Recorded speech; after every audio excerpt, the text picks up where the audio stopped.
It's November the 28th, 2016. I'm Dana, your host, the nuclear proctologist.org. We are on the hunt. Now, if you're not familiar with Dana Durnford, the nuclear proctologist.org, No, I'm not a writer. Okay. it's not because I haven't been out there. And it's not because the story is not well known and Helen Caldicott doesn't know it. And it's not like Arnie Gunnarsson doesn't know it. That we went out and done the whole coastline. It's an extinction event. And what you seen was Caldicott, Gunnarsson, and Busby, who turns out to be the most manipulative creatures I've ever come across. These are worse than the average nuclear apologist. They're embedded in the anti-nuclear movement. And in order to call these people out, you have to be able to prove it. Now, I can prove it.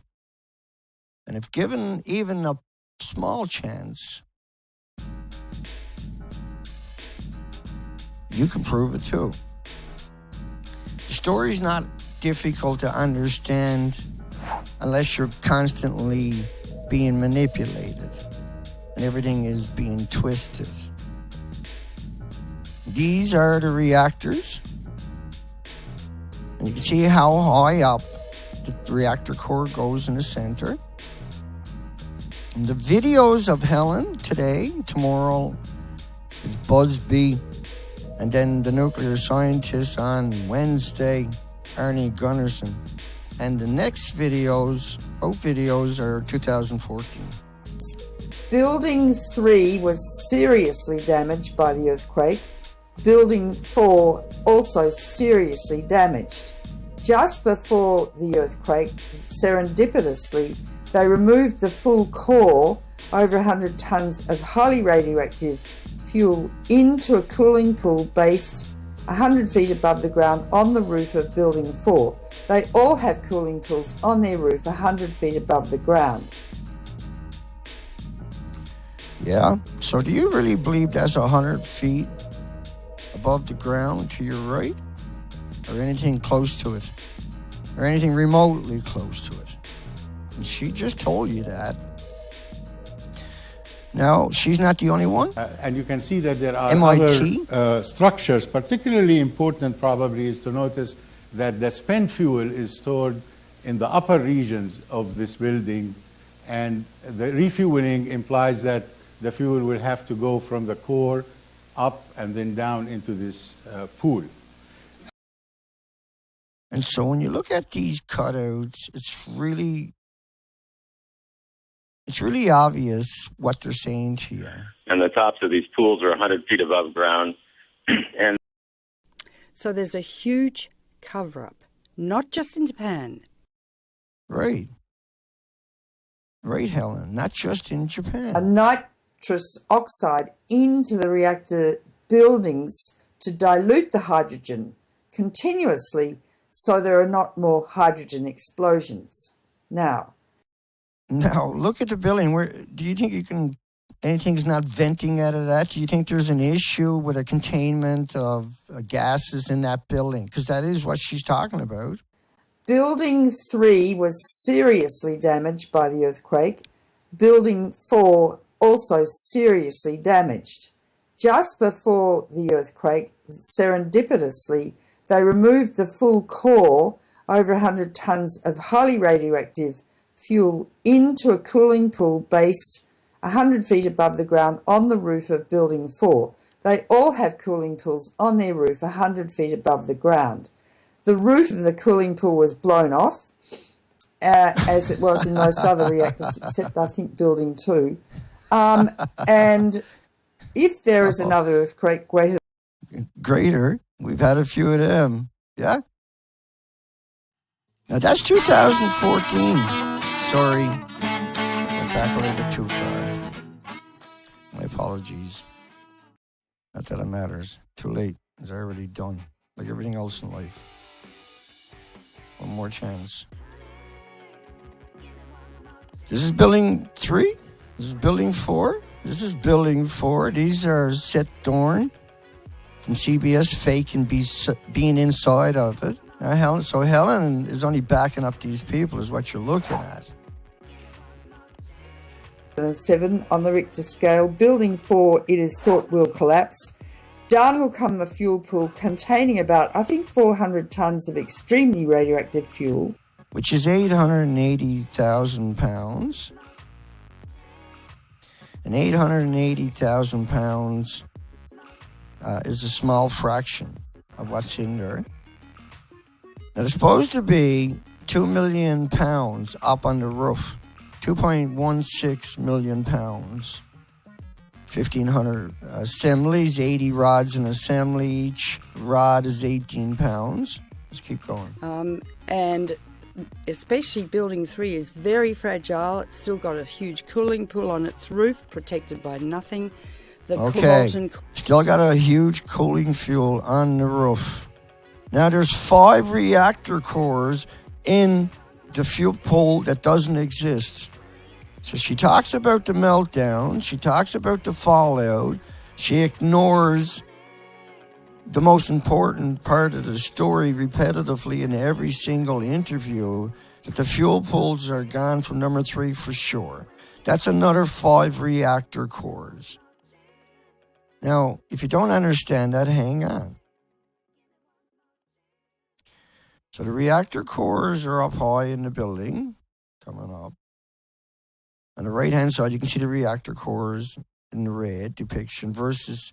Now, there's about 1/3 of the building left, but there's nothing inside the building. Can we all agree on that? Is that an issue for somebody? Does somebody really think this fuel pool is in there somewhere? Do you? Is that what you believe? Let me make myself a little bit bigger, but... So you can see me moving around. Look, do you think inside of that is these fuel pools? Is that what you think? Do you think inside of that mess over here, these fuel pools are sitting in there? Is that what you think? Is that what you think? Is that what you think? Is that what you think? Is it? Is that what you think? Is your world that friggin' lost that you can't comprehend the things that I'm saying? Don't look at me. Look at the 2 buildings. So you think that those fuel pools behind me, are in that. You see that yellow bulb? It's supposed to be where my finger is, not down there on the deck.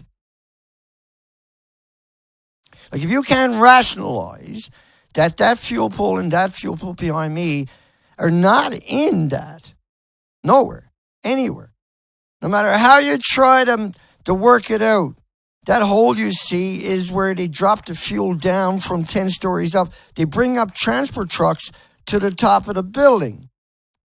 It would be 56. Hang on. I'm over here. I'm over there. It would be, because this is the official picture that Helen got asked about and wandered away from. We're going to play that coming up. Let me get back on point. So, the top of it, 74 to 100 fuel rods in an assembly. We say 80. Approximately 800 assemblies in a reactor core. And so each reactor core is holding 140 short tons. A short ton is 2,000 pounds of what they call low enriched uranium. Number of fuel assemblies in the Pacific reactor, blah, blah, blah. Okay. The reactor fuel rods are occasionally replaced by removing them from the top of the containment vessel. A typical fuel cycle, 18 to 24 months, to keep 10 years minimum of fuel, even more, up to 20 years, of fuel in the building. It takes that long for it to cool down. It boils off 120,000 liters a day because they are hot, top sitting, both radioactively and thermally, done by cranes and underwater.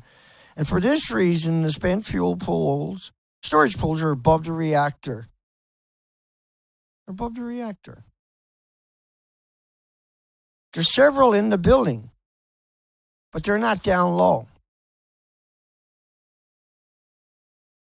And so you can watch her. Now, in this one here, she only mentions the fuel pool just a single time, but we played it, right? Hang on. We're 19. We finished that Building 3 was seriously damaged by the earthquake. Building 4 also seriously damaged. Yeah. Just before the earthquake, serendipitously, they removed the full core, over 100 tons of highly radioactive fuel, into a cooling pool based 100 feet above the ground on the roof of Building 4. They all have cooling pools on their roof 100 feet above the ground. The roof of the cooling pool was blown off, as it was in most other reactors, except I think Building 2. And if there is another earthquake greater than 7 on the Richter scale, Building 4, it is thought, will collapse. Down will come the fuel pool containing about, I think, 400 tons of extremely radioactive fuel. The water will, of course, dissipate. The zirconium cladding the rods will catch fire, and there could be a huge nuclear fire producing 10 times more cesium than was produced and extruded at Chernobyl. At Chernobyl. It's like she's literally making stuff up as she's going along, but keep listening. And especially Building 3 is very fragile. It's still got a huge cooling pool on its roof, protected by nothing. The molten core has melted its way down. Protected by nothing is not there, Helen. You know that. That's 2014 she's saying this. Down onto the concrete of the containment vessel, but maybe into the earth. And if that collapsed, there would be a nuclear inferno. It's gone. And it's gone. On the top of that, there was a nuclear inferno. You know that. You're supposed to be warning people and doing a moral thing after 27 years of leading the charge, not covering it up. Building 4 is also similarly fragile, and it's got a huge cooling pool on top with all its fuel rods, but they have Where? been removing them. How? That's the pictures you're looking at that she's claiming they're removing them. That's the one she just backed up. And it's been a very delicate procedure, and they've removed almost all. Right? She didn't speak out. They showed those pictures everywhere. She didn't speak out. This is 2014. So if that collapsed now, I think it would probably be okay. Now she's claiming... Let's keep going. They're now asking the fishermen if they can just, instead of putting it in these tanks... Like I say, she only mentions 3 and 4 just for a few moments. But then it goes into all the other stuff, and we need to talk about this other water, if they'll just tip it into the ocean. And now, I was on the ocean at the time. I mean, it's a disaster beyond compare. It's not the end of the earth or anything like that. It's not the end of the earth or anything like that. I was out on the ocean. I was out there on the ocean. And what did we find? We found the whole coastline was stripped. She knew that. There was no way she didn't know it. There was no way she didn't know what was going on, that what we were showing. We were uploading them constantly in every nook and cranny of Canada. We can find an internet connection showing you that everything was missing. We never stopped for 260 days and 15,000 miles of friggin' coastline through hell. Through hell. Keep going. Helen. Now, Chernobyl was nothing compared to this. It was nothing compared to this. She knows that. Okay, next on Helen's list. And 2, it's an ongoing disaster. And there will be hundreds of thousands of cases of cancer and leukemia and babies born deformed and genetic diseases down the time track, as we've seen in Chernobyl, where a very important report, which summarizes... Now, first off, she said hundreds of thousands. Chernobyl was nothing. Chernobyl, just to remind everybody, Chernobyl, you got to put a sarcophagus over every 20 or 30 years for thousands of years, yeah? And over 3 million children have permanent disabilities. Chernobyl was bad. They kidnapped people When the off the robots streets. broke down because of the extreme radioactivity, men were sent in to clean up the site. They were not volunteers. They were picked up off the streets and press-ganged onto the roof. And they're only supposed to stay there 15 to 20 seconds. 3 million children, permanent disabilities. And Chernobyl was a paper towel compared to Fukushima. But let's listen to Helen. The papers of 5,000 Russian articles and translated them into English, shows that now over 1 million people have died as a result of Chernobyl. That's 26 years ago, I think. So you extrapolate that to Japan. And you get everybody. Yeah, they were lucky. The first 2 days the winds blew across the Pacific and huge amounts of radiation went east over to the east. The winds blow like a forest fire. The winds can be blown one way, but it spreads and it gets circly right away. The winds don't blow symmetrically along the entire coastline. She knows this. She's unbelievably gifted on top of this. So why did she go the way she went? Coast. I may say that the ambient levels in Seattle of radiation went up 40,000 times above normal in those first few days. So you got a fair bit of fallout and radiation. And then say it, Helen, say it. 55 is an evacuation zone. Just say it. You had an event there. But no, she just keeps on going. And the winds changed and blew over Japan. They didn't tell the people where the radiation was going, and the people fled into the path of the highest radiation levels. They didn't want to create panic. That's what they done in Seattle, wasn't it, Helen? Wasn't that a better example? There was 40,000 coming in per cubic meter. It was actually 1 million. She knows that. And she could have went and said, that was just iodine they're talking about. And there was uranium, plutonium. They're the biggest producers. Curium and all the nasty hot ones, americium, neptunium, plutonium. She could have named them all. She's unbelievably gifted. You know that. So they kept the people ignorant. That's what she does. Permanently, professionally. And of course, Japan is very heavily populated. Yeah, and Seattle's not. Canada wasn't. The coastline of Canada was, I can assure you. And they were saying, press the button, Mr. President. Here's the missile, coming towards Moscow. And boom, away she goes. So, right back. Everything is about this. This Cold War fear-mongering going on for 65 years. She's been hanging out with some pretty big shots to be talking this and writing books on it, trust me. 3 seconds before that 3 minutes elapsed, the missile veered off course. That's how we're still here. I got to know Robert McNamara really well. We used to have lunch in Washington, etc. when I went down there. See her look at the camera. And he said to me, he was in the Oval Office doing... He was in the Oval Office, buddy. You better pay attention. The Cuban Missile Crisis, he said, Helen... Not Miss Caldicott, but Helen. Don't know how close we came to within minutes. Now, with a state of heightened anxiety... See how she just switched gears that time? See that? What's that all about, I wonder? And they were saying, press the button, Mr. President. Here's the missile, coming towards Moscow. 3 seconds before that 3 minutes elapsed, the missile veered off course. Listen. That's how we're still here.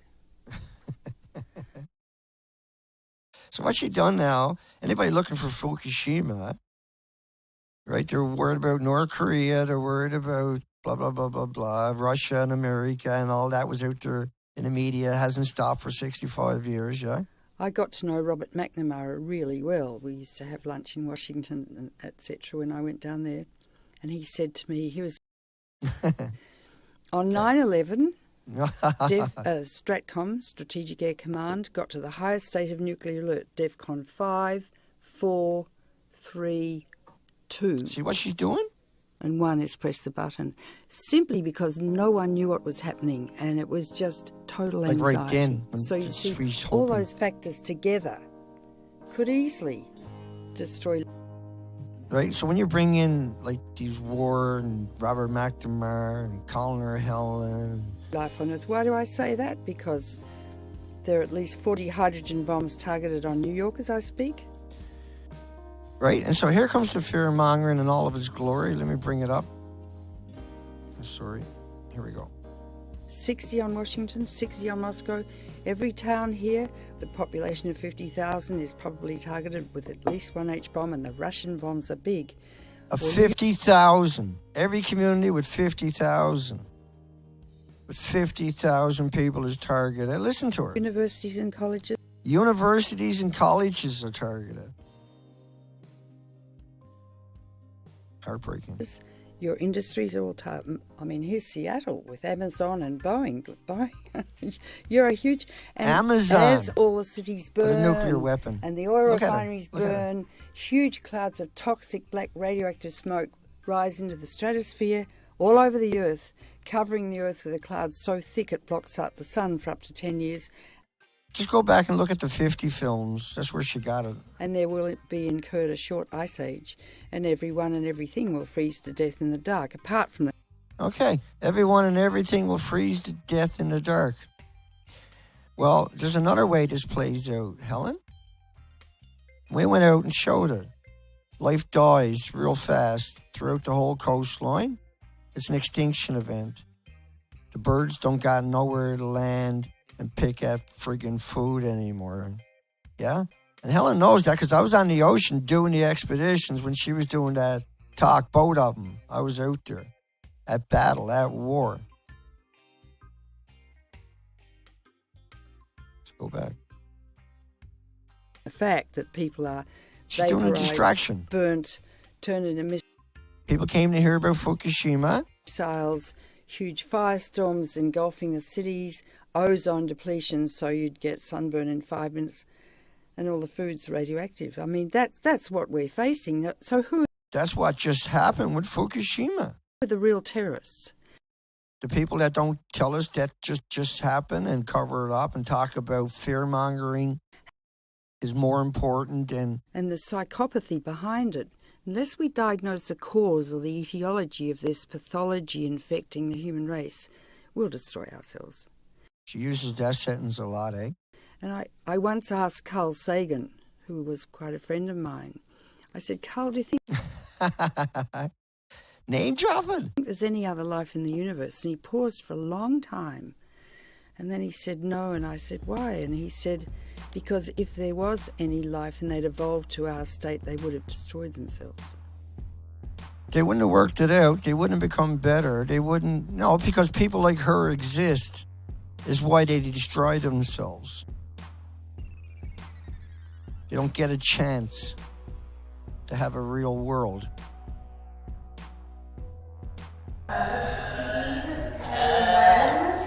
These hungry and sick sea lion pups are some of the casualties of warmer El Nino waters. Inside the Channel Islands Marine and Wildlife Institute, volunteers are trying to get the pups to eat some. They're starving to And then, of death. course, last year was unprecedented for us. We had 359. Yeah, they're starving to death out there. They're Spent fuel. dangerous. Those were Mach 1 reactors from GE, correct? GE Mark 1, and you've got 23 of them operating in the United States. And just so people understand, Helen, the spent fuel in Mach 1 reactors, the spent fuel is stored on top of those reactors. Is that correct? Yeah, I'll get to that in a minute. Okay. Okay. So the spent fuel is stored on top of... Let's get ready for the next round. Here we go. So dangerous. Those were Mach...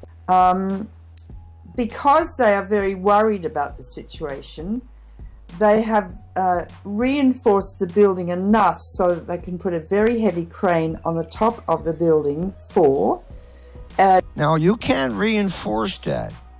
You can't go in there and fix that. You can't get in to the building on your left. The fake ones are on the right. That's what she's reinforcing. You'll hear her actually blow off that question coming up. about is the building on the right where Seth Dorn them is too real because they flooded the internet, right? And wait till you get a load of her. She knows exactly what she's doing. Here we go. To remove the fuel rods and put them in great big concrete casks and move them to another water-cooled storage situation. That are not dear. They're not dear. Now, normally this is a... This is her in 2014, remember? Very delicate operation orchestrated by computers because there are only millimetres to spare between the rods. In fact, the rods are in bundles. I think there are about 85 fuel rods in a bundle. Okay. Fuel bundles. And so the fuel bundle is pulled out. It's got a hook on the top and the crane attaches to the hook. But normally this is all done by computer control. Like the buildings on your right is what they claim is on your left. And Helen seen that, knew those stories. They flooded the net for a couple of years. She never spoke out. She went along with it. Let's keep going. Because if two bundles touch each other, you could get a fission reaction and the whole thing would start fissioning. It's all gone. It already happened. She knows that. Releasing huge amounts of radiation, and the workers would have to evacuate not just from Unit 4 but the whole complex. Right, and they did. And if Seth Dorn was inside the building, he's dead. But he's not. And similarly with these fuel bundles and rods, the structure of the pool has been bent. Bent? It's up at the top. It's actually missing. That's completely missing. This is Unit 4. This is when they tore it down. They didn't tell you at the fuel pool. They showed you those pictures. These are all official pictures from TEPCO and official link to TEPCO from major websites. These are all official. These same pictures on the right, they're claiming they're at the top of the building to your left. But Helen has come out and said fuel pools were on the top of that building. Just like... And damaged. And it's quite likely that as they pull the rods out, some will break, releasing huge amounts of radiation again, and the workers will have to evacuate. This has never... Have to evacuate? It was a catastrophic event for the planet. At the top of each of the buildings was 5 reactor cores, 10 years of fuel. She knows this. Been done before by manual control, never. So it's a very tenuous operation. TEPCO has subcontracted the situation to many subcontractors, including the Yakuza, who are the Japanese mafia. And they're recruiting homeless men from the streets of Tokyo and elsewhere, people from mental hospitals, to do this work. I think most of the workers doing this very tenuous operation are probably okay, but you need to know. You're not. For starters, you have to know what you're doing. The fuel rods are everywhere. They're all over the place. You have to be able to identify them instantly and run. Not duck and cover, but run. And then any accidents are a catastrophic event for the planet, and homeless people don't even know they had an accident. All they know is no one loves them. They're unwanted. Know that many of the workers are really not, and some are alcoholics and the like. So it's and it's going to take 14 months for this whole thing to end. And in the meantime, yesterday there was an earthquake 5.1 on the Richter scale just off Fukushima. Okay. The fuel pool she's talking about is on the right. She knows that's not real, but she didn't tell you then, did she? That was 2014 when it was happening. And these are the pictures that she was faced with everywhere she went and looked about it. And she was even going to be asked about it. She talks about a plume heading across the ocean. A single plume. And then mentions. The other very troubling situation is that there's a huge plume of radioactive water heading directly towards the west coast of the US. And I think it's already started hitting Alaska and now the plume came out. This is 2014. Her video. 32. Hang on. February 9th, 2014.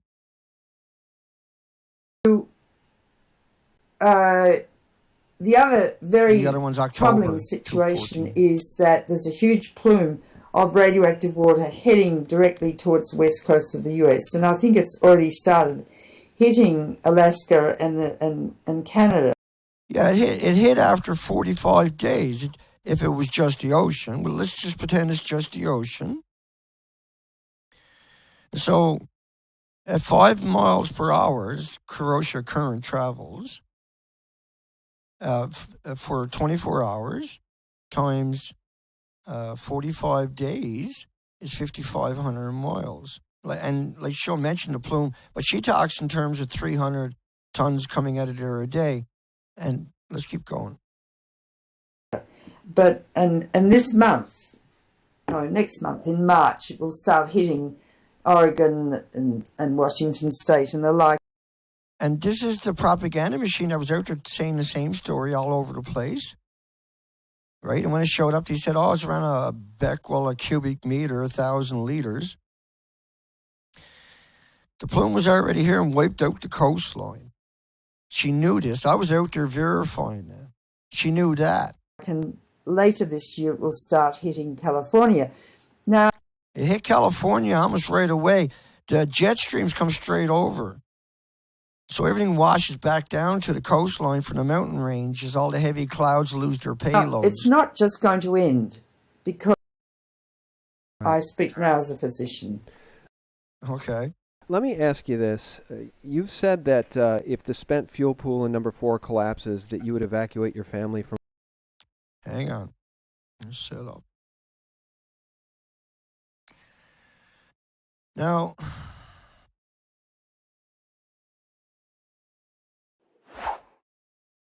the building below, that's the building she was fed and we were fed. They're the official pictures.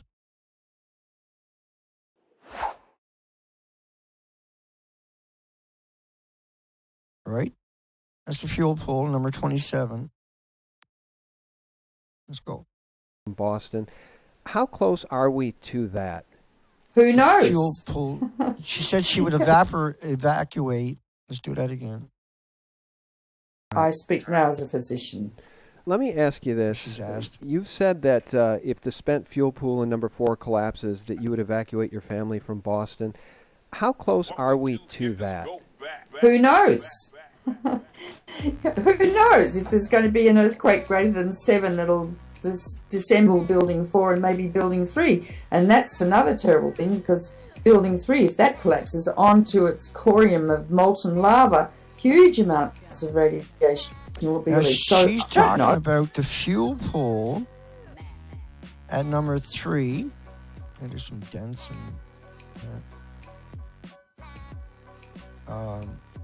yeah, let me switch.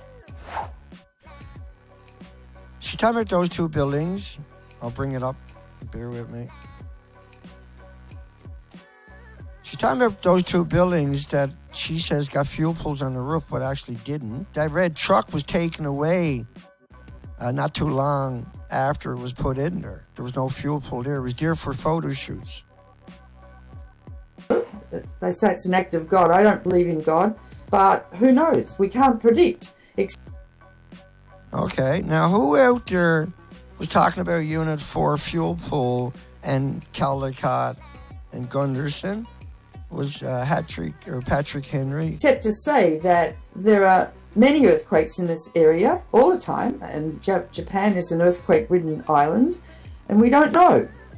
Do you think we would ever know the truth of what's going on there? And the reason I ask is because we've seen coverage in the national news media here in the United States. Right, now, she knows. Look at the picture that he's shown her, debunking Fukushima Unit 4 again, Patrick Henry. He's showing Unit 4 fake fuel pool,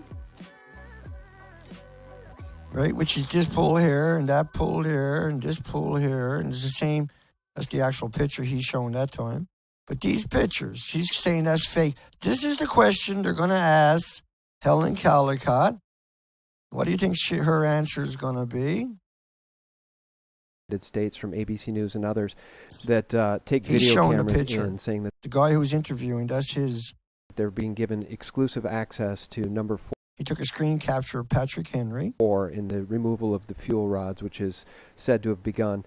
And what we see in the video being shared here in America is a pristine interior building. It doesn't look like a building in which the top blew off in a hydrogen explosion. Right, so he's saying the prestige building that doesn't look like the top blew off or had a hydrogen explosion at all. There are many out there, like Patrick Henry. I sent you a PDF document, a 445-page PDF document called Plumegate. I'm not sure if you've had a chance to look at that. But there are many that have looked at the Freedom of Information Act documents. I've read it. Okay, want to hear that one more time? Document called Plumegate. I'm not sure if you've had a chance to look at that. But there are many that have looked at the Freedom of Information Act documents. I've read it. She read it.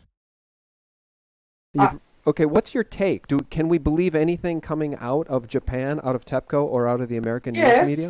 What is she talking about? Yes, and I think Patrick Hendrick goes too far, and I don't agree with some of the stuff he says. What, like the fuel pool is a fake? Just say it, Helen. You've been found guilty now of being a criminal, Helen. You're found guilty now. You've got to be really up to date with your facts and totally. The Japanese are very tidy people, and they have robot control and by human beings removed the debris from the top of Building 4, and it does look pristine, but that doesn't mean a thing. They're doing a very, very, very tricky operation which could lead to disaster. Right. On the other hand, the Japanese media is being controlled now because the government of Abe, the prime... Boom. Oh, they're very tidy people. And just blew it off. And he takes it too far. What? The death of the Pacific Ocean is not enough, Helen? You need more? The Minister has passed a secrecy law saying that the whole book on Chernobyl, and as a physician, it's almost the scariest document I've ever read. I'm summarizing it now because I'm about to go to Japan for a lecture tour, and the Japanese people really, really want to know the truth. Yeah, and she's going there to fuck them over, yeah? Despite what WHO says and the IAEA, this is one of the most monstrous cover-ups in the history of medicine. It is. Because everybody should know about this. Everybody should know about her. And what does she say? So you've got a lot of work to do to bring your government into line and to educate your politicians. And you live in a democracy, which means you are the leaders and the politicians are your representatives. And if you don't go and see them every time they come back to home base and teach them and educate them and make them read my book, Nuclear Power is Not the Answer, you are not worthy of living in a democracy. Yeah. You have to use your democracy, and that doesn't mean just voting once every 2 years. It means making sure your representatives, including the president, represent you and your children and grandchildren and not the corporations, because when you don't act, the corporations move into the vacuum you leave and they run the whole show. That's right. That's what she's doing right now. Oh, by the way, on a final note, I'm thinking of the wonderful Philip Seymour Hoffman. Lovely man. Yeah. Who was kind of a friend of mine. Is that right? And so she's unbelievably talented, extremely educated, unbelievably well-known, and a lawyer, and a manipulator, and a deceiver, and a betrayal to everything that we stand for. It's not fair. It's not right. It's not what we wanted. We just wanted someone to be honest with us just wanted someone to be honest. Hang on.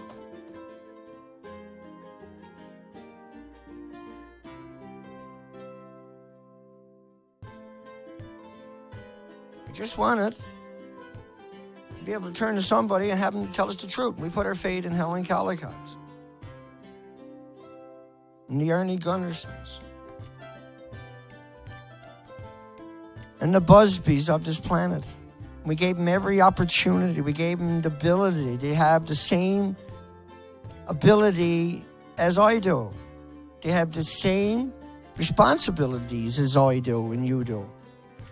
And they have abrogated it shockingly, horrifically, and has been used to weaponize dissent.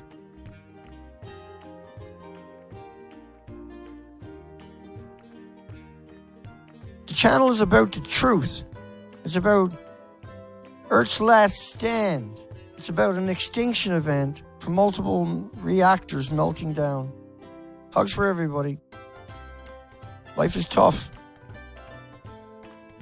But like I told everybody in Friday's video, at the end of it, I put off my judgment for too long. Now that I know what I'm guilty of, now that I understand my responsibilities, I don't want them, but they're mine. And as such, anybody that's going to push out the disgusting maggots and know better on this planet, and I find them, there's going to be no mercy. We don't have time. We got no time. We ran out of time. Now we got to get moving. Now we got to get into gear. We got to stop the lawyers because we can't have any kind of a future with these people at the helm. They got to be derailed. And the only people that'll do it are the ones that know the difference, that are willing to listen to the facts. Hugs for everybody. Take care, folks.